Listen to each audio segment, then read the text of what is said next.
المومنین سیدنا فاروق اعظم صحابہ میں سب سے زیادہ تگڑا اور رسول پسند آدمی، غصے کے لحاظ سے سب سے تگڑے ہیں، جلدی غصہ آتا تھا۔ ایک شخص کہتا ہے میری بھارے تگڑے قبیلے میں شادی ہو گئی، بیوی میری بڑی سخت تھی، اس کے لب و لہجے میں بڑی سختی تھی، وہ قبیلہ بڑا مالدار تھا تو میں بات نہیں کرتا تھا۔ ایک دن میری بیوی نے بڑے سخت جملے کہے تو میں جناب عمر کے پاس آ گیا۔ توجہ ہے آپ دوستوں؟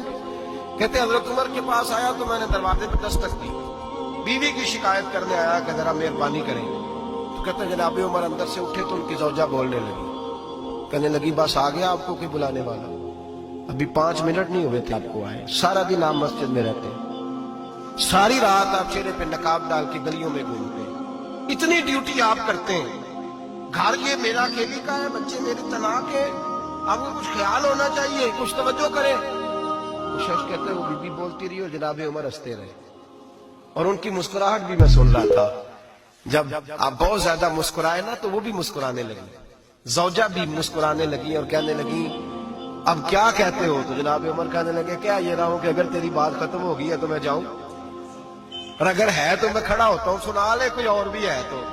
یہ بات ہے کہ باہر آئے نا جناب سیدنا عمر فاروق، تو وہ شخص کھڑا تھا، آپ نے فرمایا کیسے آئے ہو؟ کہنے لگا حضرت جی میری ایڈی تو نہیں ڈاڈی، میں تو آیا تھا اپنی بات کرنے، تو یہ تو لفظ زیادہ سخت ہے، وہ اتنی سخت نہیں ہے جتنی یہ ہے، تو ذرا قبیلہ سخت ہے تو میں شکایت کرنے آیا تھا، تو یہ تو آپ کا معاملہ بھی اسی طرح ہے۔ جناب عمر کا جو جواب ہے بڑا قیمتی ہے۔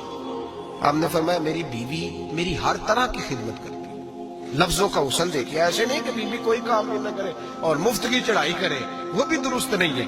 فرمایا میری بیوی میری ہر طرح کی خدمت کرتی ہے، میں گھر نہیں ہوتا تو میرے بستر کو پاک رکھتی ہے، کسی کی ضرورت نہیں میرے بستر کو دیکھ بھی جائے، میرے بچوں کو جب میں بستر پہ بلاتا ہوں آتی ہے، میرے بچوں کا خیال رکھتی ہے۔